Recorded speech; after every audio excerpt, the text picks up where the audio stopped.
सत श्री अकाल वेख रहे हो तुसी अजीत वैब टीवी। मैं हां नीलम सैनी। खबरां दे इस बुलेटिन दी शुरुआत तो पहला नजर मार लैंदे हां चौणवीआं खबरां ते। पत्नी ते माड़ी नजर रखण वाले नूं दित्ती गई खौफनाक सज़ा। पहला कतल कीता फिर पक्खे नाल टंगी लाश। दादूवाल दा बयान किहा बेअदबी दे इंसाफ लई 1 जून नूं सिख जथेबंदियां वल्लों कीता जावेगा संघर्ष दा ऐलान। 5 जून नूं खेती कानूनां दीआं कॉपी साड़ के संपूर्ण क्रांति दिवस मनाउणगे किसान। सुखबीर सिंह बादल ने कहा बिजली के घटाए रेटां दे नाल किसी नूं कोई फायदा नहीं। नाभा तो सैकड़े किसानां दा काफला ट्रेन राहीं दिल्ली लई होया रवाना। अते हुण खबरां दा विस्तार। बस्सी पठाणा पुलिस ने एक अजिहे व्यक्ति नूं गिरफ्तार किया है जिसने कतल नूं खुदकुशी दिखाउण लई लाश नूं इस तरह पक्खे दी हुक नाल टंग दिता कि यह खुदकुशी लगे। डीएसपी बस्सी पठाणा सुखमिंदर सिंह चौहान ने प्रेस कॉन्फ्रेंस नूं संबोधन करदिआं कहा कि हरी राम जो कि बिहार नाल संबंधित है उसने अपनी पत्नी ते माड़ी नज़र रखण दे शक वजों अमरीक सिंह दे सट्टा मार के गल विच रस्सी पा के उसका गला घुट के कतल कर दिता सी। फिर गल विच रस्सी पा के उसनूं पक्खे वाली हुक नाल लटका दिता जिस तो लगे कि अमरीक सिंह ने खुदकुशी की होवे। उन्होंने दस्सिया कि SHO बस्सी पठाणा मनप्रीत सिंह की अगवाई विच पुलिस वल्लों की गई जांच पड़ताल च गल सामने आई कि अमरीक सिंह का कतल किया गया है ना कि उसने सुसाइड किया है।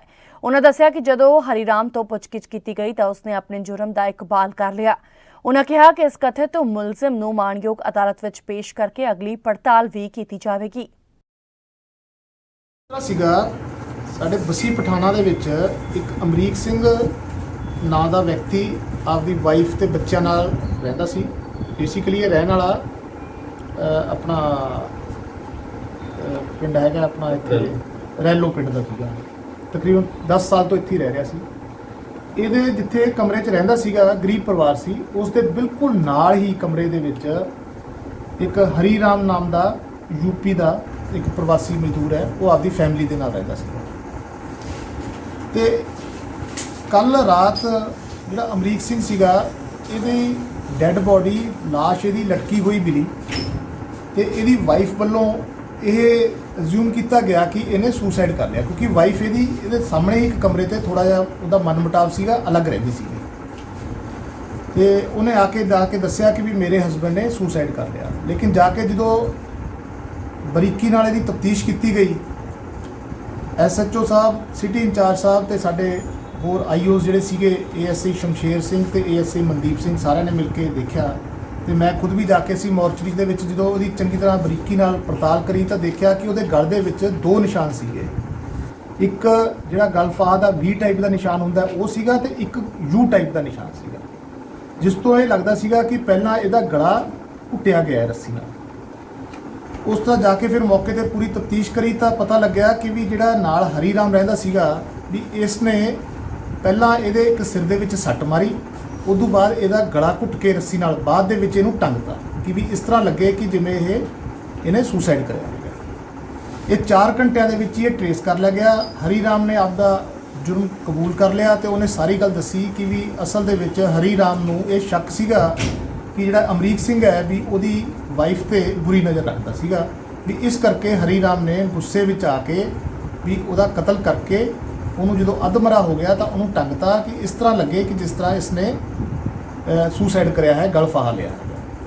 ਤੇ ਇਸ ਨੂੰ ਅਸੀਂ 4 ਘੰਟੇ ਦੇ ਵਿੱਚ ਹੀ ਟਰੇਸ ਕਰਕੇ ਤੇ ਨਾਲ ਹੀ ਮੁਲਜ਼ਮ ਨੂੰ ਗ੍ਰਿਫਤਾਰ ਕਰ ਲਿਆ। ਅੱਜ ਇਸ ਨੂੰ ਪੇਸ਼ ਕਰਾਂਗੇ, ਪੇਸ਼ ਕਰਕੇ ਤੇ ਇਹਦਾ ਹੋਰ ਰਿਮਾਂਡ ਲਵਾਂਗੇ। ਤੇ ਮਾਰਨ ਦਾ ਕਾਰਨ ਕੀ ਸੀਗਾ? ਇਹਦਾ ਮਾਰਨ ਦਾ ਬੇਸਿਕ ਕਾਰਨ ਜਿਵੇਂ ਮੈਂ ਤੁਹਾਨੂੰ ਦੱਸਿਆ ਹੀ ਹੈ ਕਿ ਵੀ ਇਹ ਹਰੀ ਰਾਮ ਨੂੰ ਇਹ ਸ਼ੱਕ ਸੀਗਾ ਕਿ ਜਿਹੜਾ ਅਮਰੀਕ ਸਿੰਘ ਹੈ ਵੀ ਹਰੀ ਰਾਮ ਦੀ ਜਿਹੜੀ ਵਾਈਫ ਹੈ ਆਪਦੀ ਵਾਈਫ ਤੇ ਬੱਚਿਆਂ ਨਾਲ ਉੱਥੇ ਨਾਲ ਹੀ ਰਹਿੰਦਾ ਸੀ ਕਿ ਉਹਦੀ ਵਾਈਫ ਤੇ ਬੁਰੀ ਨਜ਼ਰ ਰੱਖਦਾ ਸੀਗਾ ਤੇ ਉਹਦੀ ਵਾਈਫ ਨੇ ਉਹਨੂੰ ਦੱਸਿਆ ਸੀਗਾ ਇਹ ਹਰੀ ਰਾਮ ਨੂੰ। ਹਰੀ ਰਾਮ ਨੇ ਇਸ ਗੱਲ ਨੂੰ ਗੁੱਸੇ ਵਿੱਚ ਆ ਕੇ ਹੀ ਇਹ ਕੰਮ ਕਰਿਆ। ਨਿਵਾਸੀ ਕਿੱਥੇ ਦੇ ਨੇ? ਜਿਹੜਾ ਹਰੀ ਰਾਮ ਹੈਗਾ ਇਹ ਬੇਸਿਕਲੀ ਬਿਹਾਰ ਦਾ ਰਹਿਣ ਵਾਲਾ ਹੈਗਾ ਤੇ ਇਹਦਾ ਬਿਹਾਰ ਤੋਂ ਰਹਿ ਕੇ ਤਕਰੀਬਨ 8-10 ਸਾਲ ਤੋਂ ਰਹਿ ਇੱਥੇ ਹੀ ਰਿਹਾ ਸੀਗਾ। ਅੱਜ ਇਹਨੂੰ ਅਸੀਂ ਪੇਸ਼ ਕਰਾਂਗੇ, ਪੇਸ਼ ਕਰਕੇ ਇਹਦਾ ਰਿਮਾਂਡ ਲਵਾਂਗੇ। ਜਿਸ ਮੁਕੱਦਮੇ ਦੇ ਵਿੱਚ ਹੋਰ ਕੋਈ ਕਿਸੇ ਤਰ੍ਹਾਂ ਦੀ ਵੀ ਕੋਈ ਗੱਲ ਸਾਹਮਣੇ ਆਏਗੀ ਫਿਰ ਉਹਨੂੰ ਲਿਆਵਾਂਗੇ। जथेदार बलजीत सिंह दादूवाल मुख्य सेवादार हरियाणा सिख गुरुद्वारा प्रबंधक कमेटी ने कहा है कि बरगाड़ी बेअदबी कोटकपूरा ते बैरबल कला गोलीकांड का इंसाफ अज भी अधूरा है। उन्होंने कहा कि बादल सरकार वेले वापरी ਇਹ अणहोणी घटना जिसने दुनिया विच वसदे समूह सिखां ਅਤੇ इंसाफ पसंद लोकां दा दिल वलूंदर के रख दिता सी ਅਤੇ शांतमई तरीके दे नाल सतनाम वाहगुरू दा जाप करके इंसाफ मंगदे सिखां उपर पुलिस ने गोलियां चला के 2 सिख शहीद कर दिते, अनेका जख्मी कर दिते सन, जिसका इंसाफ अज भी अधूरा है। उन्होंने कहा कि बरगाड़ी इंसाफ मोर्चा जो 6.5 महीने के करीब चलिया उस ਨੂੰ भी कैप्टन अमरिंदर सिंह ने मोर्चा डिक्टेटर नाल झूठे वादे करके उठवा दिता सी, जिसका रोस हर सिख हिरदे विच है। बरगाड़ी विखे 1 जून ਨੂੰ ਮੁੜ सिख जथेबंदियां ਵੱਲੋਂ ਪੰਥਕ ਇਕੱਠ ਕੀਤਾ ਜਾ ਰਿਹਾ ਹੈ, जिस दे विच बेअदबी ਅਤੇ ਗੋਲੀकांड ਦੇ इंसाफ ਲਈ ਮੁੜ संघर्ष ਦਾ ਐਲਾਨ सिख जथेबंदियां ਵੱਲੋਂ ਕੀਤਾ ਜਾਵੇਗਾ। ਆਪ ਸਾਰੀਆਂ ਸੰਗਤਾਂ ਨੂੰ ਪਤਾ ਹੀ ਹੈ ਕਿ 2015 ਦੇ ਵਿੱਚ ਬੁਰਜ ਜਵਾਹਰ ਸਿੰਘ ਵਾਲਾ ਤੋਂ 1 ਜੂਨ ਨੂੰ ਸਤਿਗੁਰੂ ਧੰਨ ਗੁਰੂ ਗ੍ਰੰਥ ਸਾਹਿਬ ਸੱਚੇ ਪਾਤਸ਼ਾਹ ਦੇ ਪਾਵਨ ਸਰੂਪ ਚੋਰੀ ਕਰਕੇ ਪੰਥ ਦੋਖੀਆਂ ਨੇ ਬਰਗਾੜੀ ਦੀਆਂ ਗਲੀਆਂ ਦੇ ਵਿੱਚ ਬੇਅਦਬੀ ਕੀਤੀ ਸੀ। ਸ਼ਾਂਤਮਈ ਤਰੀਕੇ ਨਾਲ ਇਨਸਾਫ ਮੰਗਦੇ ਸਿੱਖਾਂ ਨੂੰ ਮੌਕੇ ਦੀ ਜਾਬਰ ਹਕੂਮਤ ਦੇ ਵੱਲੋਂ ਗੋਲੀਆਂ ਮਾਰ ਕੇ 2 ਸਿੰਘਾਂ ਨੂੰ ਸ਼ਹੀਦ ਕਰ ਦਿੱਤਾ ਸੀ। ਬਰਗਾੜੀ ਬਾਈਬਲ ਕੋਟਕਪੂਰਾ ਕਾਂਡ ਦਾ ਅੱਜ ਤੱਕ ਇਨਸਾਫ ਨਹੀਂ ਹੋਇਆ। बहुत संघर्ष कौम वालों लड़िया गया, सड़कां जाम कीतियां गईयां और बरगाड़ी इंसाफ मोर्चा भी चलिया, पर आप सारिਆਂ ਨੂੰ पता कि सरकार ने झूठे वादे किए। पहला बादल सरकार ने इंसाफ नहीं दिता ते हुण कैप्टन सरकार ने इंसाफ नहीं दिता। अध अधूरा इंसाफ आ। इंसाफ लैण वास्ते बरगाड़ी बेअदबी कांड दा, बाइबल गोली कांड दा, कोटकपूरा कांड दा 1 जून ਨੂੰ ਮੁੜ पंथक जथेबंदियां सिख संगतां बरगाड़ी च इकत्तर हो रही ने। सो मैं बेनती करूंगा समूह सिख जथेबंदियां संत महापुरुषां नूं, संगतां नूं कि सारे आपो अपना फर्ज समझते हुए 1 जून 2021 नूं भाव परसों नूं वहीरा घत के सारे बरगाड़ी की धरती ते पहुंचो तां कि आपां सारे एक मत हो के इंसाफ वास्ते संघर्ष नूं मुड़ आरंभ कीता जावे। किसान आगुआ ने पटियाला च 3 दिनी पक्का मोर्चा लगाया होया, जिस दौरान किसान आगुआ ने अज प्रेस कॉन्फ्रेंस की ਅਤੇ सरकार की कारगुजारी ते सवाल चुके। इस दौरान उन्होंने कहा कि किसान 5 जून ਨੂੰ खेती कानूनां ਦੀਆਂ ਕਾਪੀਆਂ ਸਾੜ ਕੇ संपूर्ण क्रांति दिवस मनाउणगे। किसानां ਵੱਲੋਂ 5 जून ਨੂੰ बीजेपी संसद मैंबरां ਅਤੇ विधायकों के दफ्तरां के सामने खेती कानूनां ਦੀਆਂ ਕਾਪੀਆਂ ਸਾੜ के संपूर्ण क्रांति दिवस मनाया जाएगा। पिछले साल 5 जून ਨੂੰ ही केंद्र सरकार ਵੱਲੋਂ ऑर्डीनेंस लागू किए गए सन। ऑर्डीनेंस लागू होने तो बाद पिछले साल सितंबर च संसद च 3 कानून पास किए गए सी ਅਤੇ बाद च राष्ट्रपति ने इस ते मोहर लाई सी। केंद्र के 3 कानूनों ਨੂੰ वापस ले जाण ਅਤੇ ਆਪਣੀਆਂ फसलों ਲਈ घट्टो-घट्ट समर्थन मुल की गारंटी की मंग ਨੂੰ ਲੈ ਕੇ हज़ारां किसान पिछले साल नवंबर तो ही दिल्ली ਦੀਆਂ सरहदां ते डटे हुए ने। प्रदर्शन ਦੇ ਵਿੱਚ शामिल 40 ਤੋਂ ਵੱਧ किसान जथेबंदियां की अगवाई कर रहे संयुक्त किसान मोर्चा ने कहा कि 5 जून 1974 ਨੂੰ जय प्रकाश नारायण ने संपूर्ण क्रांति का ऐलान किया सी ਅਤੇ ਸਾਬਕਾ केंद्र सरकार विरुद्ध जन आंदोलन शुरू किया सी। ਉਸ ਤੋਂ ਪਹਿਲਾਂ ਤਾਂ ਕੇਂਦਰ ਸਰਕਾਰ ਦੇ ਵਜ਼ੀਰ ਮੰਤਰੀ ਬਿਆਨ ਦੇਈ ਜਾਂਦੇ ਨੇ, ਹਰਿਆਣੇ ਦਾ ਮੁੱਖ ਮੰਤਰੀ ਬਿਆਨ ਦੇਈ ਜਾਂਦਾ ਵੀ ਕਰੋਨਾ ਕਿਸਾਨਾਂ ਨੇ ਫੈਲਾਤਾ। ਸਿੰਘੂ ਬਾਰਡਰ ਤੇ ਬਲਬੀਰ ਸਿੰਘ ਰਾਜੇਵਾਲ ਮੇਰੇ ਨਾਲ ਬੈਠੇ ਨੇ, ਟਿਕਰੀ ਬਾਰਡਰ ਤੇ ਮੈਂ ਆ, 2 ਵੱਡੇ ਮੋਰਚੇ ਹੈ, ਉੱਥੇ ਪੂਰੀ ਭੀੜ ਹੈ, ਉੱਥੇ ਪੂਰੇ ਪ੍ਰਬੰਧ ਨੇ, ਉੱਥੇ ਪੂਰੀ ਸਫਾਈ ਹੈ। ਤੁਸੀਂ ਜਾ ਕੇ ਦੇਖਿਓ, ਉੱਥੇ ਪੂਰੇ ਪ੍ਰਬੰਧ ਨੇ, ਉੱਥੇ ਪੂਰੀ ਸਫਾਈ ਹੈ। 3 ਦਿਨ ਮੋਰਚਾ ਚੱਲਿਆ, ਤੁਸੀਂ ਆਪਦੀਆਂ ਅੱਖਾਂ ਨਾਲ ਦੇਖਿਆ। ਆਹ 3 ਦਿਨ ਮੋਰਚਿਆਂ ਦੇ ਵਿੱਚ ਸੈਨੀਟਾਈਜ਼ਰ ਵੀ ਹੋਈ ਜਾਂਦਾ, ਡਿਸਟੈਂਸ ਵੀ ਰੱਖਿਆ ਹੋਇਆ, ਮਾਸਕ ਵੀ ਪਹਿਨੇ ਹੋਏ ਨੇ, ਦਵਾਈਆਂ ਦਾ ਪ੍ਰਬੰਧ ਵੀ ਹੈ, ਪਾਣੀ ਵੀ ਆਪਦੇ ਕੋਲੇ ਹੈ, ਰੋਟੀ ਵੀ ਆਪਦੇ ਕੋਲੇ ਹੈ। ਕਿੱਧਰ ਗਿਆ ਕਰੋਨਾ? ਕਿਹੜੀ ਪ੍ਰਕਾਸ਼ਨ ਨੇ ਜਿਹੜੇ ਨਹੀਂ ਕਰੋਨਾ ਤੋਂ ਡਰਦੇ ਅਸੀਂ ਕੀਤੇ ਹੋਏ? ਯਾਨੀ ਸਰਕਾਰ ਦੇ ਪ੍ਰਬੰਧ ਕੀ ਨੇ ਤੇ ਲੋਕਾਂ ਦੇ ਪ੍ਰਬੰਧ ਕੀ ਨੇ? 15 ਬੰਦੇ ਹੋ ਤੁਸੀਂ, 20 ਬੰਦੇ ਹੋਗੇ ਹੁਣ। ਆਹ ਤੁਹਾਡੇ ਆਪਸ ਵਿੱਚ ਤੁਸੀਂ ਇੱਕ ਦੂਜੇ ਦੀ ਗੱਲ ਨਹੀਂ ਸੁਣਦੇ। ਆਹ 2000 ਦਾ ਇਕੱਠ ਬੈਠਾ ਭਾਈ ਸਾਹਿਬ, ਐਂ ਗੱਲ ਸੁਣਦਾ ਸ਼ਾਮ ਤੱਕ ਨਹੀਂ, ਜਿੱਥੇ ਬਿਠਾਤੇ ਉੱਥੋਂ ਸ਼ਾਮ ਤੱਕ ਨਹੀਂ ਉੱਠਦੇ। ਇਸ ਤਰ੍ਹਾਂ ਦੇ ਪ੍ਰਬੰਧ ਕਿਸਾਨਾਂ ਦੀਆਂ ਜਥੇਬੰਦੀਆਂ ਦੇ ਕੀਤੇ ਹੋਏ ਨੇ। ਇਹੋ ਜਿਹੇ ਪ੍ਰਬੰਧ ਦੇਖ ਸਕੋਗੇ ਤੁਸੀਂ ਦਿੱਲੀ ਮੋਰਚੇ ਦੇ ਵਿੱਚ ਜਾ ਕੇ ਵੀ ਦੇਖ ਲਓ, ਉੱਥੇ ਵੀ ਸੈਲਫ ਜਿਹੜਾ ਡਿਸਟੈਂਸ ਰੱਖਿਆ ਹੋਇਆ ਇੱਕ ਦੂਜੇ ਤੋਂ। ਇਸ ਕਰਕੇ ਅਸੀਂ ਤਾਂ, ਮੈਂ ਹੁਣ ਮੁਕਾਉਣਾ, ਅਸੀਂ ਤਾਂ ਸਰਕਾਰ ਦੀ ਜਿਹੜੀ ਇਸ ਗੱਲ ਦਾ ਜਵਾਬ ਦੇਣ ਆਇਆ ਕਿ ਤੁਸੀਂ ਦੁੱਧ ਧੋਤੇ ਨਾ ਬਣੋ।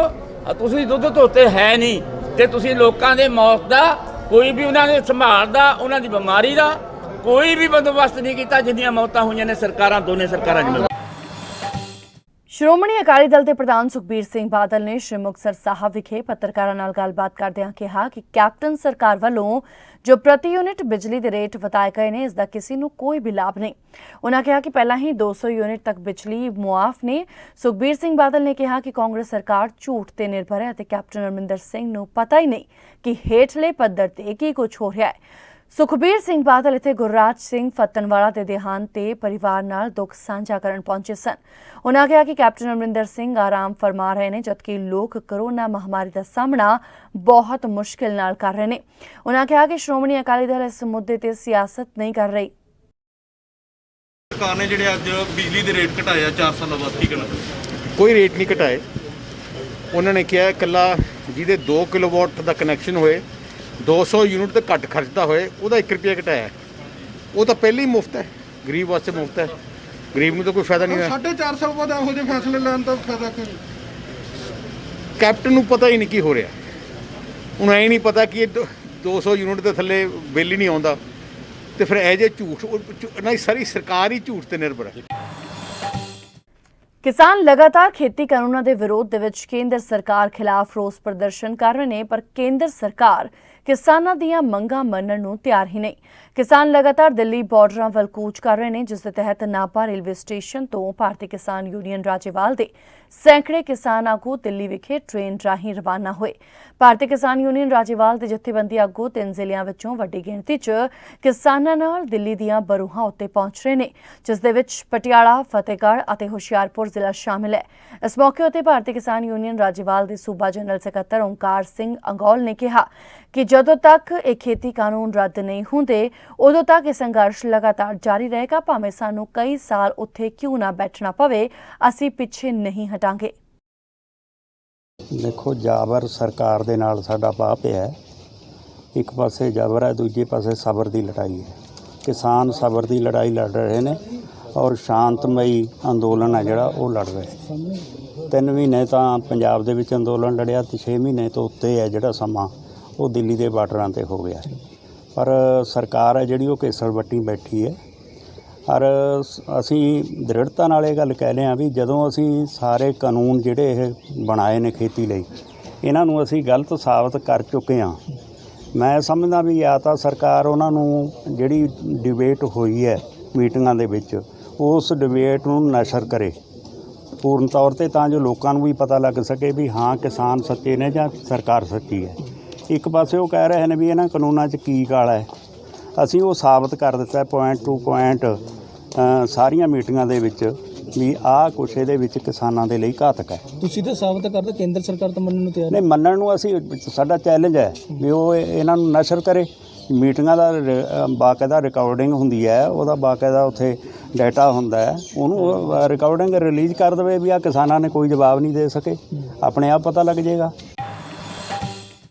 ਦੁਕਾਨਦਾਰਾਂ ਦੇ ਸਮੇਂ ਵਿੱਚ ਕੁਝ ਤਬਦੀਲੀਆਂ ਕਰਦਿਆਂ ਹਰਿਆਣਾ ਦੇ ਵਿੱਚ ਤਾਲਾਬੰਦੀ 1 ਹਫ਼ਤੇ ਲਈ ਵਧਾ ਦਿੱਤੀ ਗਈ ਹੈ। ਹੁਣ ਤਾਲਾਬੰਦੀ ਉੱਥੇ 7 ਜੂਨ ਦੀ ਸਵੇਰ ਤੱਕ ਲਾਗੂ ਹੋਵੇਗੀ। ਹਰਿਆਣਾ ਦੇ ਮੁੱਖ ਮੰਤਰੀ ਮਨੋਹਰ ਲਾਲ ਖੱਟਰ ਨੇ ਕਿਹਾ ਹੈ ਕਿ ਮਹਾਮਾਰੀ ਅਲਰਟ ਸੁਰੱਖਿਅਤ ਹਰਿਆਣਾ ਨੂੰ ਕੁਝ ਢਿੱਲ ਦਿੰਦਿਆਂ 1 ਹਫ਼ਤੇ ਲਈ ਵਧਾਇਆ ਜਾ ਰਿਹਾ ਹੈ। ਰਾਜ ਦੇ ਵਿੱਚ ਦੁਕਾਨਾਂ ਖੋਲ੍ਹਣ ਦਾ ਸਮਾਂ ਜੋ ਪਹਿਲਾਂ ਸਵੇਰੇ 7 ਵਜੇ ਤੋਂ ਦੁਪਹਿਰ 12 ਵਜੇ ਤੱਕ ਸੀ, ਹੁਣ ਸਵੇਰੇ 9 ਵਜੇ ਤੋਂ ਦੁਪਹਿਰ 3 ਵਜੇ ਤੱਕ ਹੋਵੇਗਾ। ਇਸ ਦੇ ਵਿੱਚ ਔਡ ਈਵਨ ਦਾ ਨਿਯਮ ਵੀ ਲਾਗੂ ਹੋਵੇਗਾ। ਕਾਲਜ, ITI ਅਤੇ ਸਕੂਲ 15 ਜੂਨ ਤੱਕ ਬੰਦ रहेंगे। रात का कर्फ्यू 10 बजे तो सवेरे 5 बजे तक रहेगा।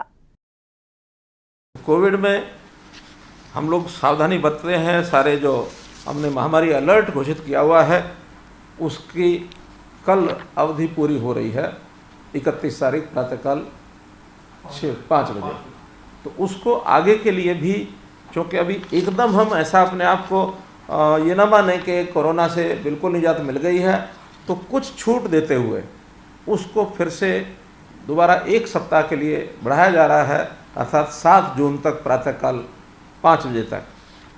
महामारी अलर्ट सुरक्षित हरियाणा, तो इसमें सबसे पहले जो दुकानें खुलने का समय है उसको, जो पहले 7 बजे से 12 बजे तक था, कुछ रिप्रेजेंटेशन हमको मार्केट्स के मिले, इन्होंने कहा कि सवेरे चाहे थोड़ा लेट कर दें लेकिन दोपहर तक या दोपहर बाद थोड़ा समय तक और खोला जाए। तो इसका समय बदल करके 9 बजे से और 3 बजे तक ये किया जाएगा और उसी प्रकार से ऑड इवन हिसाब से चलेगा। ऑड जो डेट है तो ऑड नंबर की दुकानें, इवन डेट है तो इवन नंबर की दुकानें ये खुलेंगी, ये प्रावधान भी उसी हिसाब से ये चलेगा। आंगनवाड़ी क्रच, इनको जैसे पहले बंद हैं, इनको भी 30 जून तक बंद रखा जाएगा। कॉलेज और ITIs और जैसे स्कूल भी हमने बंद किए हैं, ये भी 15 जून तक सब बंद रहेंगे। नाइट, जिसको कोरोना कर्फ्यू कह सकते हैं, वो 10 बजे से लेकर सुबह 5 बजे तक कोरोना कर्फ्यू भी रहेगा। ਕਾਦੀਆਂ ਦੇ ਪਿੰਡ ਨਾਥਪੁਰਾ ਵਿੱਚ ਅੱਜ ਸਥਿਤੀ ਉਸ ਵੇਲੇ ਤਣਾਅਪੂਰਨ ਹੋ ਗਈ ਜਦੋਂ ਬੀਜੇਪੀ ਦੇ ਸਥਾਪਨਾ ਦਿਵਸ ਮੌਕੇ ਵਰਕਰਾਂ ਵੱਲੋਂ ਬਿਨਾਂ ਆਗਿਆ ਪਿੰਡ ਦੇ ਗੁਰਦੁਆਰਾ ਸਾਹਿਬ 'ਚ ਖੂਨਦਾਨ ਕੈਂਪ ਲਗਾਇਆ ਗਿਆ। ਇਸ ਦੌਰਾਨ ਕਿਸਾਨਾਂ ਨੇ ਵਿਰੋਧ ਕਰਦਿਆਂ ਇਸ ਨੂੰ ਬੰਦ ਕਰਵਾ ਦਿੱਤਾ ਅਤੇ ਮੋਦੀ ਸਰਕਾਰ ਖਿਲਾਫ ਜੰਮ ਕੇ ਨਾਅਰੇਬਾਜ਼ੀ ਕੀਤੀ।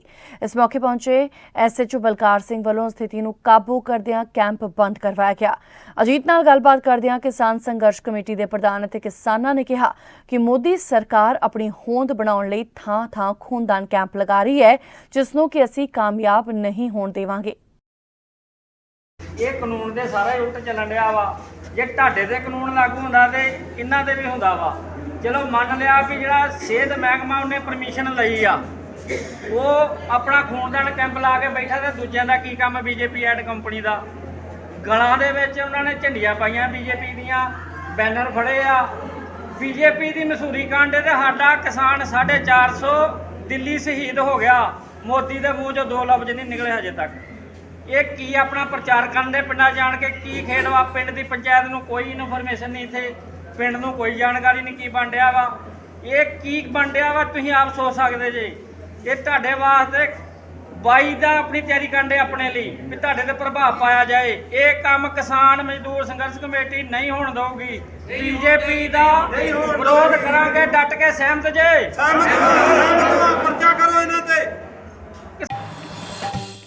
ਨਵਾਂਸ਼ਹਿਰ ਜ਼ਿਲ੍ਹੇ ਦੇ ਸ਼ਹਿਰ ਬਲਾਚੌਰ 'ਚ ਉਸ ਵਕਤ ਮਾਤਮ ਛਾ ਗਿਆ ਜਦੋਂ ਪਿੰਡ ਔਲੀਆਪੁਰ ਵਿਖੇ ਸਤਲੁਜ ਦਰਿਆ 'ਚ ਨਹਾਉਣ ਗਏ 11 ਨੌਜਵਾਨਾਂ 'ਚੋਂ 4 ਦੀ ਦਰਿਆ 'ਚ ਡੁੱਬਣ ਕਾਰਨ ਮੌਤ ਹੋ ਗਈ।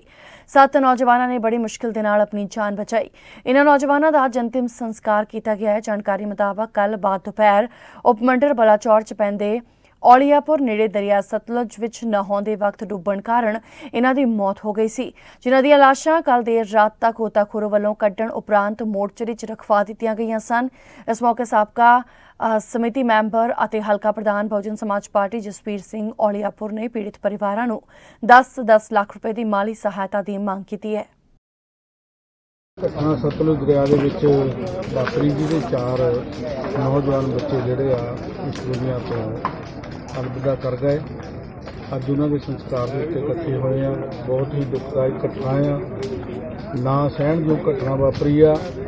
ਅਸੀਂ ਬਹੁਜਨ ਸਮਾਜ ਪਾਰਟੀ ਪੰਜਾਬ ਸਰਕਾਰ ਤੋਂ ਇਸ ਗੱਲ ਦੀ ਮੰਗ ਕਰਦੀ ਹੈ ਕਿ ਇਹਨਾਂ 4 ਹੀ ਬੱਚਿਆਂ ਦੇ ਪਰਿਵਾਰ ਨੂੰ ਘੱਟ ਤੋਂ ਘੱਟ 10 ਲੱਖ ਰੁਪਏ ਦੀ ਜਿਹੜੀ ਆਰਥਿਕ ਮਦਦ ਕੀਤੀ ਜਾਵੇ। ਤੇ ਮੈਂ ਪੁਲਿਸ ਪ੍ਰਸ਼ਾਸਨ ਤੇ ਸਿਵਲ ਪ੍ਰਸ਼ਾਸਨ ਨੂੰ ਵੀ ਅਪੀਲ ਕਰਾਂਗਾ ਕਿ ਆਉਣ ਵਾਲੇ ਸਮੇਂ ਦੇ ਵਿੱਚ ਮੰਨ ਦੇ ਉੱਤੇ ਥੋੜੀ ਗਸ਼ਤ ਵਧਾਈ ਜਾਵੇ ਤਾਂ ਜੋ ਕੋਈ ਇਦਾਂ ਦੀ ਦੁਬਾਰਾ ਘਟਨਾ ਨਾ ਵਾਪਰੇ, ਕਿਉਂਕਿ ਬੱਚੇ ਦੂਰੋਂ ਨਹਾਉਣ ਆਉਂਦੇ ਆ। ਜਦੋਂ ਸਾਡੇ ਵਰਗੇ ਲੋਕ ਰੋਕਦੇ ਆ ਤਾਂ ਕਈ ਵਾਰੀ ਉਹ ਗਲਤ ਸ਼ਬਦਾਵਲੀ ਦੀ ਵਰਤੋਂ ਵੀ ਕਰਦੇ ਆ। ਸੋ ਮੇਰੀ ਬੇਨਤੀ ਆ ਪ੍ਰਸ਼ਾਸਨ ਨੂੰ ਕਿ ਇਹ ਜਿਹੜੀ ਮੇਰੀ ਡਿਮਾਂਡ ਹੈ ਕਿ ਬੰਨ੍ਹ ਦੇ ਉੱਤੇ ਥੋੜੀ ਗਸ਼ਤ ਵਧਾਈ ਜਾਵੇ, ਪੁਲਿਸ ਦਾ ਗੇੜਾ ਰੱਖਿਆ ਜਾਵੇ, ਔਰ ਜਿਹੜੇ ਪਰਿਵਾਰਾਂ ਦੇ ਬੱਚੇ ਪਰਿਵਾਰਾਂ ਨੂੰ ਛੱਡ ਕੇ ਚਲੇ ਗਏ ਉਹਨਾਂ ਦੇ ਪਰਿਵਾਰਾਂ ਨੂੰ 10-10 ਲੱਖ ਰੁਪਏ ਦੀ ਜਿਹੜੀ ਗ੍ਰਾਂਟ ਹੈ ਐਕਸ-ਗ੍ਰੇਸ਼ੀਆ ਗ੍ਰਾਂਟ ਦਿੱਤੀ।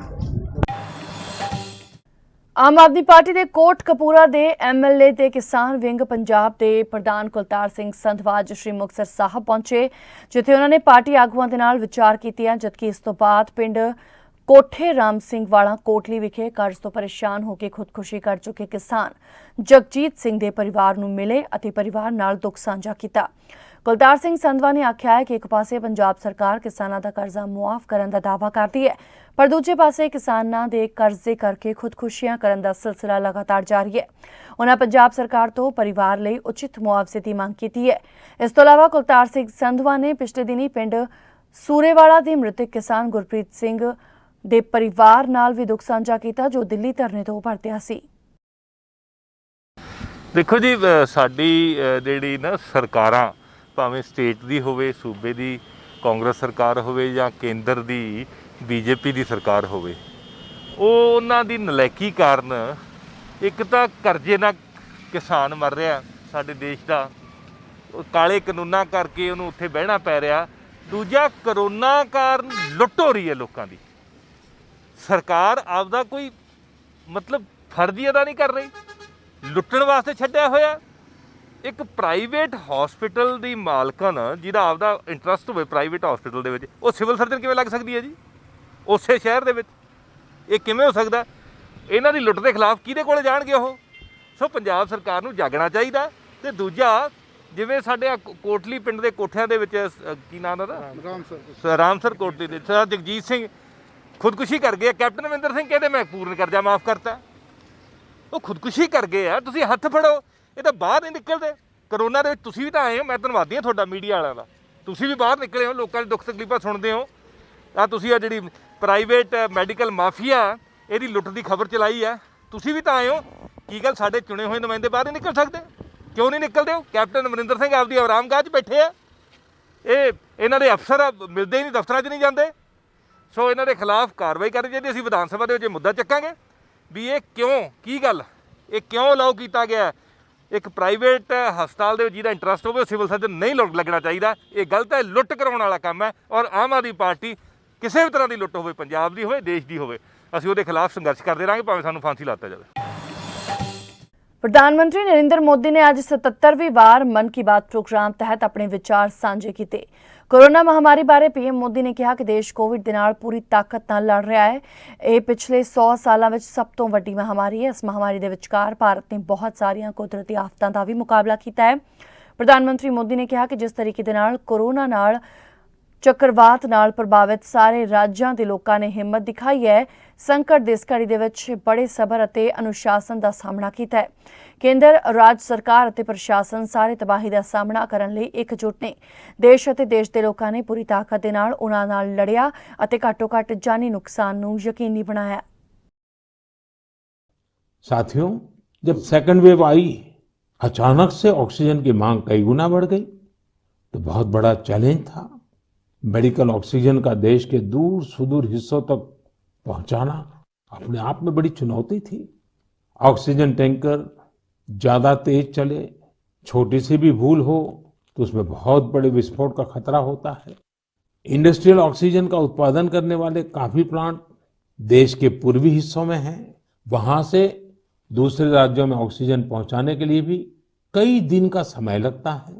देश के सामने आई इस चुनौती में देश की मदद की क्रायोजेनिक टैंकर चलाने वाले ड्राइवर्स ने, ऑक्सीजन एक्सप्रेस ने, एयरफोर्स के पायलट्स ने, ऐसे अनेकों लोगों ने युद्ध स्तर पर काम करके हजारों लाखों लोगों का जीवन बचाया।